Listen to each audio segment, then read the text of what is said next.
सांगा ऑक्सिजन सर्वात अगोदर कुठे आला? नोज. नोज कडून तो कोणाकडे गेला? लंग्स. लंग्स कडून तो कुठे गेला? ब्लड. ब्लड कडून तो कुठे गेला? सेल. आणि सेल मध्ये रक्तानं जे अन्न दिलं होतं वितळवे घटक त्यामधला मेजर कंपोनंट कोण होता? ग्लुकोज. या ग्लुकोजची रिॲक्शन कोणासोबत झाली? ऑक्सिजन सोबत. म्हणजे तिथं ऑक्सिडीकरण झालं. पहा, ऑक्सिजन जर अभिक्रियेमध्ये भाग घेत असेल त्या अभिक्रियेला काय म्हणायचं?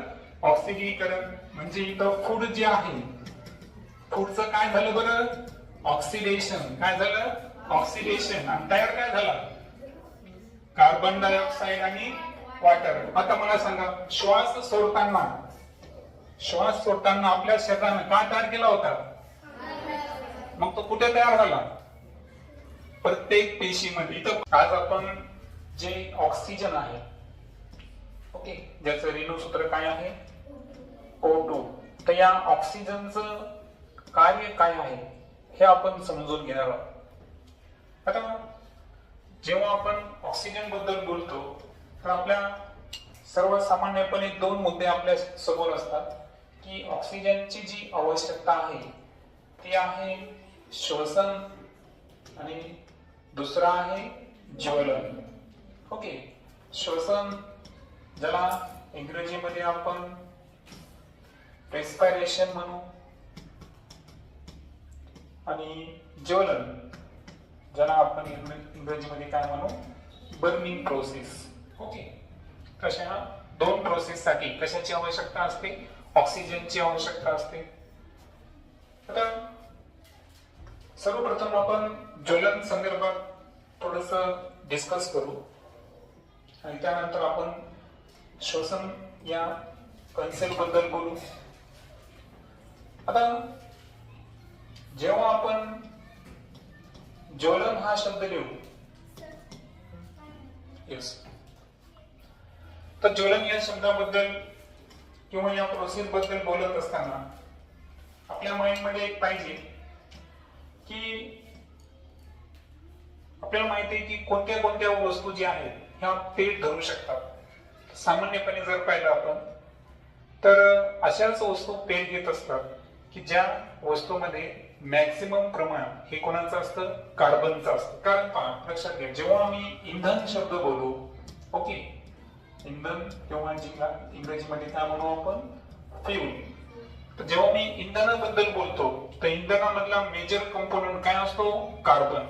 म्हणजे जेव्हा आपण इंधनाच्या ज्वलनाबद्दल बोलतो तर तुम्हाला माहित आहे की जे अॅनिमल्स आहेत, प्राणी, त्यानंतर प्लांट्स आहेत, वनस्पती, या सर्वांच्या म्हणजे सजीवांचा अविभाज्य घटक जर कोण असेल तर तो कोण आहे? कार्बन. काय आहे?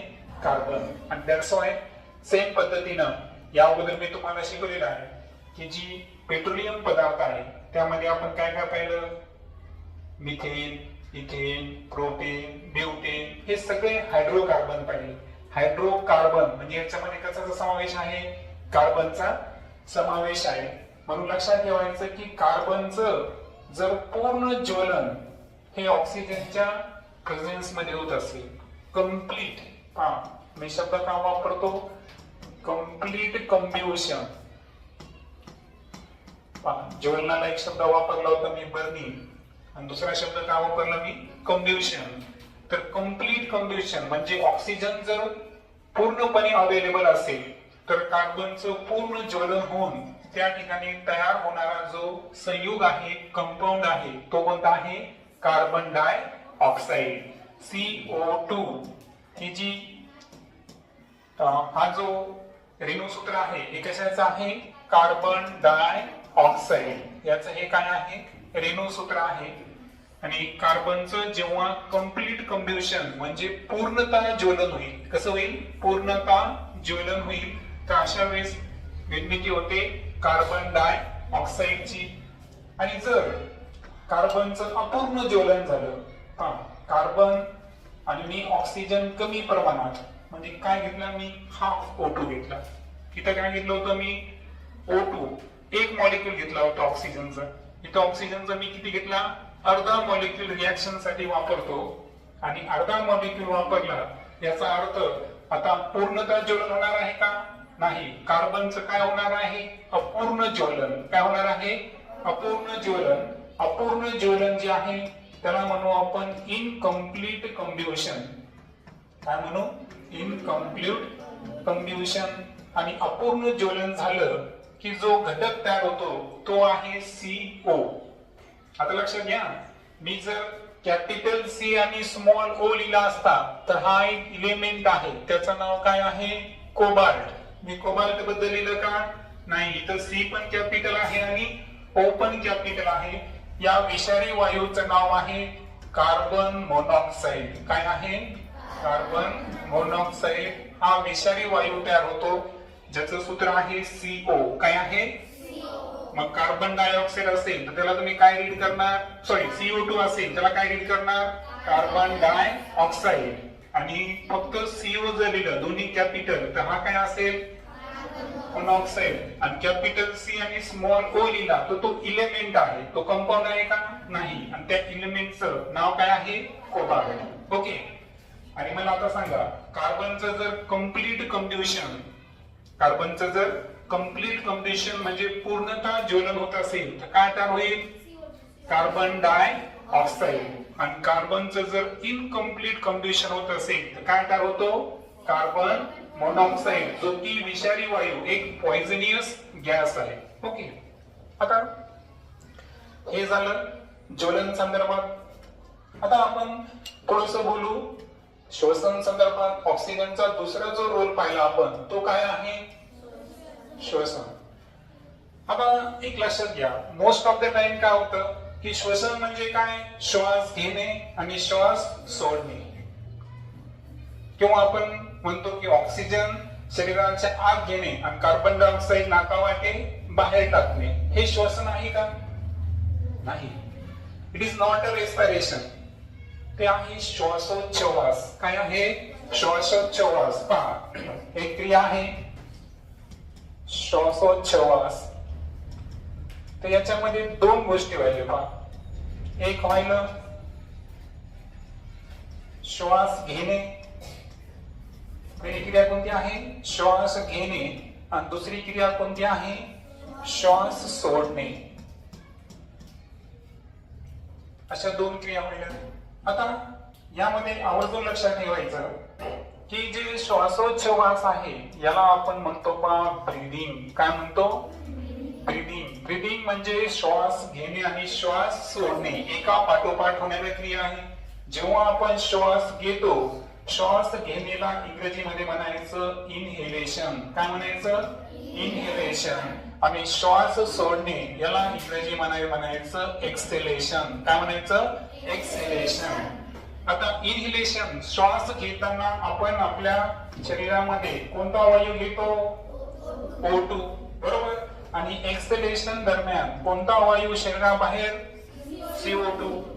मग आता जेव्हा आपण श्वसन या शब्दाचा अर्थ समजून घ्यायलो, ज्याला आपण इंग्रजीमध्ये काय म्हणलो होतो? रेस्पिरेशन.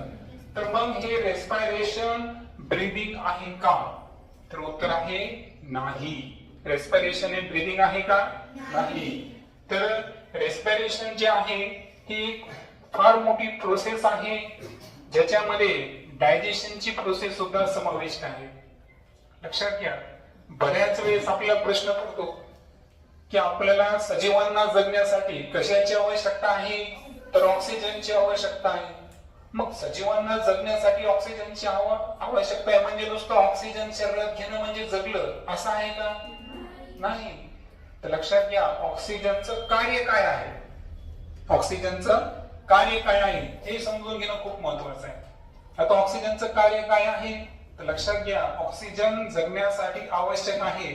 या स्टेटमेंट मागचं वाक्य काय माहिती का? की ऑक्सिजन हे अन्न पचण्यासाठी खूप महत्वाचं आहे. आता आपण अन्न पचन शिकलेलो आहोत, ज्याला आपण डायजेस्टिव्ह सिस्टीम है ना. आपली जी डायजेस्टिव्ह सिस्टीम आहे ही आपली अन्ननलिका आणि ज्या पाचक ग्रंथी असतात तर यांची मिळून तयार होते. मग आता अन्न पचन आणि ऑक्सिजनचा काय सहसंबंध आहे हे आता आपण डिटेल मध्ये समजून घेऊ. आता लक्षात घ्या, जेव्हा आपण श्वास घेतला तेव्हा आपण कोणता वायू शरीरात घेतला? ऑक्सिजन. आता या ऑक्सिजनचा प्रवास आपण समजून घेऊ. ओके, काय समजून घ्यावं आपण ऑक्सिजनचा प्रवास. पहा, म्हटल्याचा एक टायटल देऊ आपण, जर्नी ऑफ ऑक्सिजन. काय घेऊ आपण? जर्नी ऑफ ऑक्सिजन, म्हणजे ऑक्सिजनचा काय जाणून घ्यायलो आपण?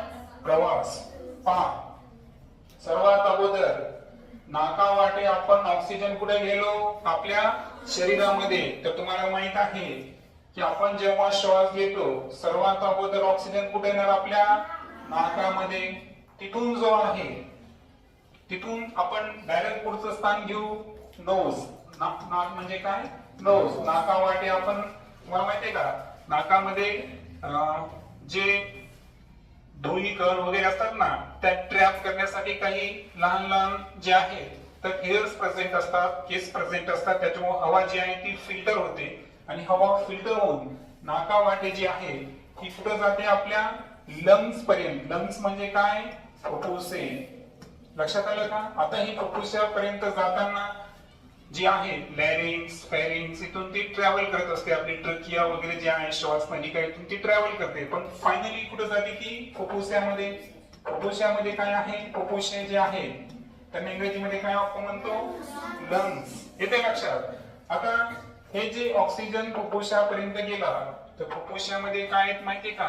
द्राक्षांसारखे काही भाग आहेत पहा, त्यांना एलोलाई म्हणतात. काय म्हणतात? एलोलाई म्हणजे वायुकोश. काय आहे? वायुकोश. लक्षात घ्या, फुफ्फुसे जे आहेत तर यामध्ये द्राक्षांसारखे जे भाग असतात, द्राक्षांसारखे जे लहान लहान भाग असतात, जिथं आपण हवा श्वास घेतला की जिथं हवा स्टोर होऊ शकते, साठवू शकते, तर फुफ्फुसामध्ये काय प्रेझेंट असतात? वायुकोश प्रेझेंट असतात, ज्यांना म्हणायचं एलोलाई. काय म्हणायचं? एलोलाई. आता या एलोलाई मध्ये जे ऑक्सिजन आहे, हा ऑक्सिजन तिथपर्यंत काय होतं? तिथं एक म्हणजे भरपूर असा पृष्ठभाग त्या ठिकाणी अवेलेबल आहे की ज्या ठिकाणी आपण काय करू शकतो? ऑक्सिजनला स्टोअर करू शकतो. मग आता ही ऑक्सिजन जी आहे ना, फुफ्फुसातून कुठं जातो? तर हा जातो पहा रक्तामध्ये. कुठं जातो? रक्तामध्ये, ज्याला इंग्रजीमध्ये काय म्हणतो आपण? ब्लड. काय म्हणतो? ब्लड. आता हे रक्तामध्ये कसं जातो? कारण या वायुकोशच्या सभोवताली जर पाहिलं आपण तर सूक्ष्म अशा रक्तवाहिन्या असतात. काय असतात?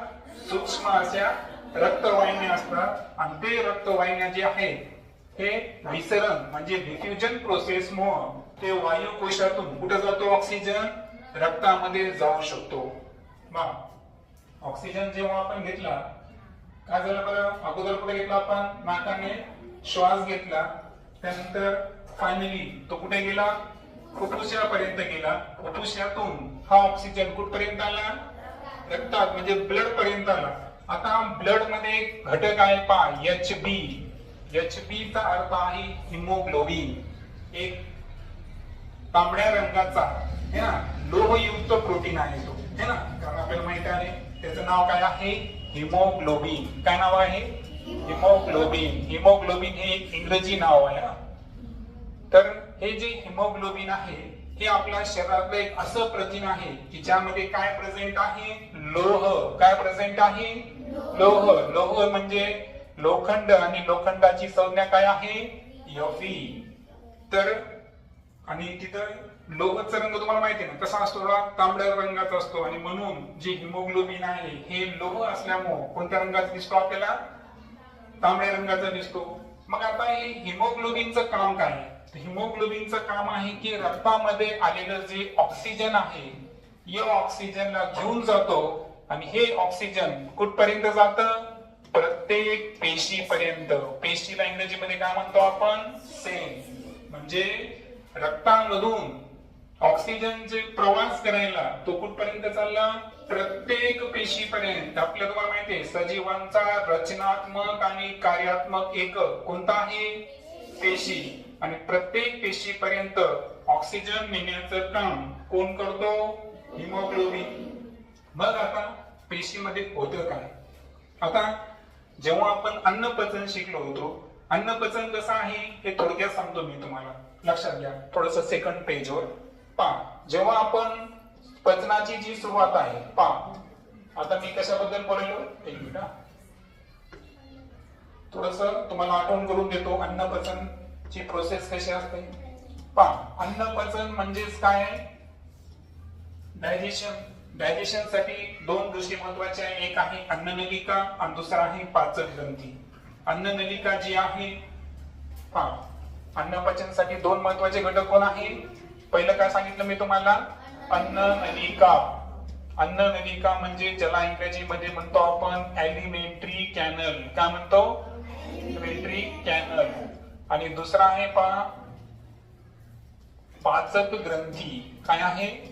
पाचक ग्रंथी, ज्याला इंग्रजीमध्ये काय म्हणतो आपण? Digestive glands. काय म्हणतो? Digestive glands. आता या दोघांची आवश्यकता असते कशासाठी? अन्न पचनासाठी. अन्न पचनाची सुरुवात कुठे होते? तोंडापासून. कारण यामध्ये जे मेकॅनिकल कार्य आहे, यांत्रिक कार्य आहे अन्न चावण्याचं, हे कोण करतात? आपले दात. त्यानंतर तुम्हाला माहिती आहे का जिभेमध्ये लाळ असते थोडीशी ना. अन्न चावताना जर पाहिलं आपण तिखट जरी खाल्लं तर शेवटी गिळताना घास कसा लागतो? गोड लागतो. कारण त्याच्यामध्ये काय मिसळते? लाळ. लाळला इंग्रजीमध्ये म्हणतात पहा सलायवा. म्हणजे तोंडामध्ये काय प्रेझेंट आहे? लाळ. लाळ म्हणजेच काय? सलायवा. आता हे जे सलायवा आहे ना, त्याला तिथे लाळ ग्रंथी असतात, सलायवरी ग्लँड्स. हे त्याचं सिक्रेशन करतात. ते पुढे आपण बघणार आहोत. त्यानंतर लक्षात घ्या, ऑलरेडी आपण शिकलेल्या या गोष्टी. तर तोंडापासून सुरुवात झाली, नंतर जे अन्न आहे हे कुठे जातं? ग्रसिका. ग्रसिकातून अन्न कुठे जातं? जठर. जठरातून अन्न जे आहे हे कुठे जातं? लहान आतडे. येते लक्षात? पहा, ग्रसिका जी आहे त्याला म्हणायचं ओसैफेगस. काय म्हणायचं? ओसैफेगस.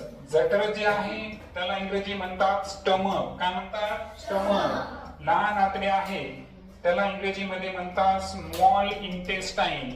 काय म्हणतात? Small intestine. यानंतर एक भाग आहे ज्याचा पचनामध्ये रोल नाही, परंतु जे शरीरातील अतिरिक्त पाणी किंवा न पचलेला भाग जो असतो हा कुठे येतो? मोठे आतडेमध्ये येतो. आणि त्यानंतर आहे गुदद्वार. हे तुम्ही शिकला, पण लक्षात घ्या पचनाची सुरुवात कुठे होते? तोंडापासून. पण पचनाची क्रिया कुठे संपते हे महत्वाचं आहे. कुठे संपते? लहान आतड्यामध्ये. आणि या लहान आतड्याच्या सभोवताली काय असतात? रक्तवाहिन्या असतात. आणि त्या रक्तवाहिन्यातल्या ज्या भित्तिका असतात त्याच्यातून रक्तातून जो पचलेला भाग असतो पहा, अन्नाचा जो पचलेला भाग आहे त्याला म्हणायचं डायजेस्टिव्ह पार्टिकल्स, म्हणजे विद्राव्य घटक.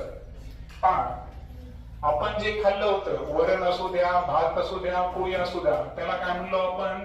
अन्न. अन्न जसेच्या तसं रक्तामध्ये मिसळतं का? नाही. अन्न जे आहे पचनाच्या दरम्यान तोंड, ग्रसिका, जठर, लहान आतडे म्हणजे अन्न नलिकेमधून ट्रॅव्हल करतं. वेळोवेळी त्याच्यामध्ये विविध पाचक रस ग्रंथी मिसळतात आणि अन्न जे आहे हे रक्तात मिसळत नाही. रक्तात जे घटक मिसळतात त्यांना म्हणायचं विद्राव्य घटक. काय म्हणायचं? त्याला इंग्रजीमध्ये म्हणतात डायजेस्टिव्ह पार्टिकल. काय म्हणतात? Digestive particles. आता हे डायजेस्टिव्ह पार्टिकलला एक नाव आहे आणि ते नाव आहे ग्लुकोज. म्हणजे आपल्या आहारामध्ये सर्वात जास्त समावेश जर कोणाचा असेल तर तो कोणाचा असतो? ग्लुकोजचा. आणि या ग्लुकोजचा फॉर्म्युला आहे C6H12O6. कोणाचा फॉर्म्युला झाला? ग्लुकोजचा. आता मी एवढं का सांगितलं रिवाइज तुम्हाला? कारण तुम्हाला फक्त हे माहित पाहिजे की पेशीला आपण जे अन्न द्यायलो ते आपण खात असलेलं वरण, पोळी, भाजी हे आहे का? नाही. तर त्याच्यावर प्रोसेस होऊन काय काय होतं? विद्राव्य घटक. आणि त्या विद्राव्य घटकातला मुख्य पार्ट कोण असतो? ग्लुकोज. म्हणजे आपल्या पेशीचं अन्न कोणतं असं जर विचारलं तर त्याचं उत्तर काय आहे? ग्लुकोज. काय आहे? आता रिव्हर्स येऊ आपण. आता तुम्ही शिकला की पेशीमध्ये रक्तवाहिन्यांनी पेशीला जे अन्न दिलं ते कोणतं होतं? C6H12O6. म्हणजे काय होतं? ग्लुकोज होता. लक्षात आलं? म्हणजे आपण जे अन्न पचन केलं त्या अन्न पचनातून रक्ताला काय मिळाला? ग्लुकोज, पण या ग्लुकोजला ऑक्सिडाइज करण्यासाठी, या ग्लुकोज जे अन्न आहे याचं बर्निंग करण्यासाठी कशाची आवश्यकता असेल? ऑक्सिजनची. तर पहा, वरून काय आला होता? हिमोग्लोबिन पेशीला काय दिला? ऑक्सिजन. या ऑक्सिजनची अभिक्रिया कोणासोबत होते? ग्लुकोज सोबत. लक्षात येतं? मग इथं तयार होतात पहा कार्बन डायऑक्साइड आणि वॉटर. वॉटर म्हणजे काय? पाणी. इथं मी रिएक्शन थोडं संतुलित करतो. तर पहा, ग्लुकोज चा एक मॉलिक्यूल, एक रेणूचं जर पचन करायचं असेल तर ऑक्सिजनचे किती रेणू लागायचे आपल्याला? 6. आणि त्यापासून आता हे झालं अभिक्रियाकारके. काय झालं हे? म्हणजे रिएक्शन मध्ये भाग घेणारे घटक, यांना म्हणतो आपण अभिक्रियाकारके, ज्याला इंग्रजीमध्ये म्हणतात रिएक्टन्ट्स. काय म्हणायचं? मग मला सांगा, हे जे श्वसन क्रिया आहे यामध्ये रिएक्टंट कोण होते? ग्लुकोज आणि ऑक्सिजन हे होते अभिक्रियेमध्ये भाग घेणारे घटक. तयार कोण झालं? कार्बन डायऑक्साइड आणि वॉटर. कार्बन डायऑक्साइड आणि वॉटर हे आहेत उत्पादिते, त्यांना इंग्रजीमध्ये म्हणतात प्रोडक्ट्स. काय म्हणतात? म्हणजे जे अभिक्रियेमध्ये भाग घेतात त्यांना काय म्हणायचं? रिएक्टंट. आणि जे अभिक्रियेमध्ये तयार होतात त्यांना काय म्हणायचं? प्रोडक्ट्स. मग आता मला सांगा की जेव्हा आपण ऑक्सिजनचा प्रवास पाहिला, ऑक्सिजन जे आपण म्हणत आलो की श्वसनासाठी ऑक्सिजन आवश्यक आहे, तर मूळ उद्देश श्वसनाचा काय आहे? तर आपल्याला कशाचं पचन करायचं आहे? ग्लुकोज. म्हणजे अन्न पचवण्यासाठी, अन्न ऑक्सिडाइज करण्यासाठी कशाची आवश्यकता असते? ऑक्सिजनची आवश्यकता असते. लक्षात आलं तुम्हाला? ऑक्सिजनचे 2 रोल आहेत.